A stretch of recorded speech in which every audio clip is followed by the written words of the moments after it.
Bengals running back Chase Brown might have ruffled some feathers with his comments following their loss to the Bears. Hear from Chase, what Zac Taylor had to say, Trey Hendrickson's reaction, and what it all means for a 3-6 Bengals team during the bye.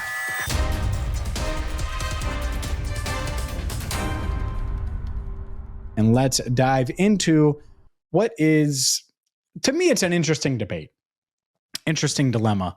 And I've seen a lot of national shows this week go over this. A lot of them used our footage of Chase Brown from the locker room. Shout out to them. I know some of the really big prominent shows have used our footage, and that's cool. Like it. Love that they reach out for permission, and we love seeing Cincinnati Bengals talk on a grand scale like that. But Chase Brown had some comments, and he was pretty direct in his thoughts after the game. A 47-42 loss. The Bengals have been outscored 86-80 in their past 2 games. And he said, finish the bleeping game. Here's Chase Brown. We just got to play complimentary football. Like, we put the ball in the end zone and go up a point at the end, finish the game. Like, just end it. Like, that's it. Like, that's what we need to do. Just end the game. Like, make them get us the ball back. Let us go to 22 victory and let's end the game. That's how I feel. Any playmaker on this team, any position, like, we're all willing to do whatever it takes to win. We just gotta finish. I think that's like what you go into this bye week thinking and kind of repeating to yourself is just finish these goddamn games. Please finish them. What was running through your head walking back to the locker room, Chase? Probably the same as what was running through your head. Like what the what the All right, so there's Chase Brown, and I think a lot of people instantly, and I posted this on social media like right away because I knew fans would say, that's right. I knew you would want to see it. I knew you would want to feel it. I knew you would want to be like, yes, I agree with Chase. I can't believe this. I just can't believe it. Right? And then what was interesting was Trey Hendrickson was asked about it on Monday. Zac Taylor asked about it on Monday. We're going to start with Zac Taylor because he's the head coach, but Zac Taylor and then Trey Hendrickson back to back, this is just over a minute long, on Chase Brown's comments. Not if you're not doing everything you can on your own, and I've pointed that out with Chase. There was 2 big plays that we could have done better that would have led to points. And so I think I liked Jamar a little bit better. I can tell Jamar's frustrated, but he didn't want guys coming at him if he's had a poor performance or something that he was disappointed in. So I trust that that's a one-time thing, and we'll learn from that. That's not how we want to react. And one of our best players, one of our highest character players, I think in a moment of frustration said that. And I don't expect that to happen again. You want competitors in the National Football League. You want tough guys, and I think Chase embodies all of that stuff. He might have been a little, to the media, I love you guys, right? I've done this a long time. I think there's some things we can address together. But again, that was his decision. He's a very emotional player. We want that. I can tend to be that way as well. But as long as we stay as a collective group, right, we lost as a unit. And that's all, whatever the roster's made of, including practice squad guys. So we all take that on the chin and all weren't happy about that. And making those changes is something I think we should all be excited about for this bye week. All right, so there's a lot to unpack here. First things first. You felt it, I felt it, everyone felt it. I'm not going to blame Chase Brown for saying what's on his mind. He should. I wish Jamar Chase would, because it would be important. Look, when Chase Brown says finish the bleeping game, I think Chase Brown would have made that tackle on Colston Loveland. Like, let's say it's an interception and Chase Brown has to make the tackle. I would expect him to make the tackle. So surely I expect Jordan Battle and Geno Stone and Josh Newton, all 3 of which could have stopped Colston Loveland shortly after he caught the game-winning touchdown and shortly after he hauled in the pass. They could have all tackled him, all had opportunities, and none of them did it.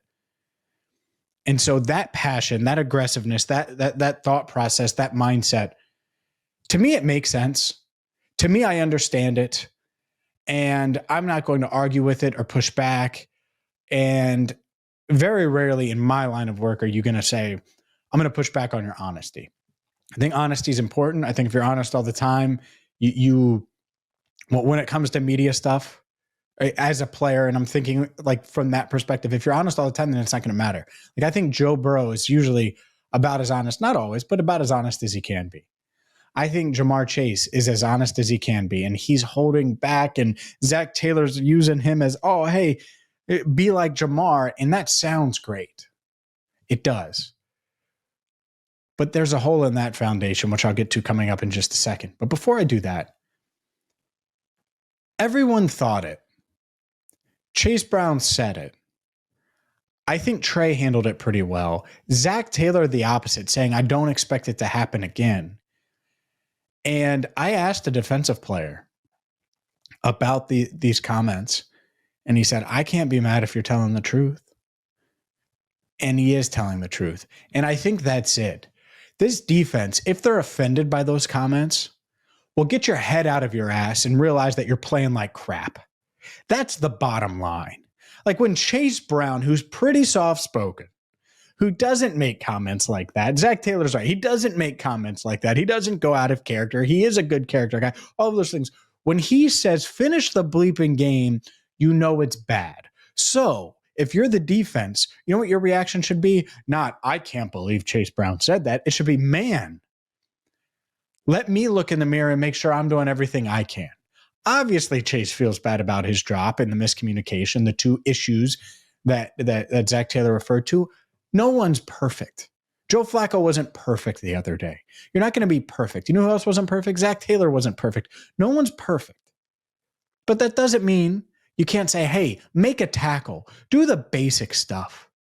Just like the defense, if they were playing well and Chase Brown dropped the game-winning touchdown or dropped the game-winning first down, the defense could say, well, you got to catch the pass. You got to make the kick. You got to do. I'm fine with that. That's acceptable. If I don't do my job, if I don't turn in my post-game video on time to Andrew, I can't expect Andrew to have that thing turned around for you guys here on Cincinnati Bengals Talk. If I don't make sure that my mic is plugged in, I can't bank on that audio being quality. That's part of my job. I need to make sure that that stuff works. Sometimes it doesn't, especially on the road. It's a real pain. Guess what? It's on me to try to figure it out. And then when it gets to Andrew, it's on Andrew to figure it out. We all have responsibilities. Chase Brown wants the defense to get a stop with the game on the line. There's nothing wrong with that. I have some more thoughts on Zac Taylor's comments, what they mean, and the reaction of the locker room, and why there's cracks in the foundation that he built with his Jamar comments. We'll get to that coming up next. Today's show is brought to you by Win-Win Athletics. The Bengals tackling struggles on full display, and let's be honest, it looks like they're playing flag football out there anyway, so you might as well get the best flag football gear on the planet and do your best Bengals impersonation. I'm not sure Jordan Battle would have been able to pull Colston Loveland's flags. The best part, though, about Win-Win's gear is they're the perfect flags. There's nothing worse than having to adjust your belt during flag football. If you've played flag football in the past, well, their breakaway belts and breakaway flags, rather, at Win-Win Athletics, they're number one on the planet. You got to check them out. And right now, you're going to get 10% off their flag football kit. All you have to do is go to winwinathletics.com and use code CBT for 10% off. That's CBT10 for 10% off. CBT10, and you'll get 10% off at winwinathletics.com. All right, the other part of this that I think is really important to point out is Zac Taylor says, oh, well, be like Jamar, be like Jamar, be like Jamar. What about in a week or two when Jamar loses his mind if it keeps going? He's going to. He is going to do, like, that is going to happen. And that's the worry here. At one point, I'm gonna find the transcript here. So Jamar Chase was asked, what's going through your mind? And he said, stay calm. As he's talking to reporters. That's the other part of this. When the defense doesn't talk, and to their credit, and we posted it, from Geno Stone to Jordan Battle, Cam Taylor-Britt, they all talked on Monday. But when prominent members of the defense doesn't talk after a game like that, when there's no one to own up to it, right? There's no clear-cut leader. There's no Mike Hilton, no Von Bell. There's no guy to step up, DJ Reader, it and be the Ted Karras, for example, or be the Jamar. Jamar's taking on the baton, especially without Joe Burrow, of leader. And I get that, and I get if you're Zach, you point to him. But if things don't turn around, that could blow up in your face. Because Jamar isn't going to just be quiet and patient and calm all the time. And maybe he will be in front of the media. But guess what? If you don't tackle on defense, if you're not doing the basic things, and they're doing everything. I mean, Jamar Chase on the one T. Higgins play where T. Higgins had that catch and run and he was ruled down, Jamar Chase is flying downfield trying to block. You think Jamar wouldn't make that tackle? Of course he would. And so that's the other element here. Like if you're Zac Taylor, like long-term strategy, like I get it using Jamar, and that's fine. And Jamar did say, I'm going to stay in my lane. I wouldn't want defenders coming in yelling at me. Fine.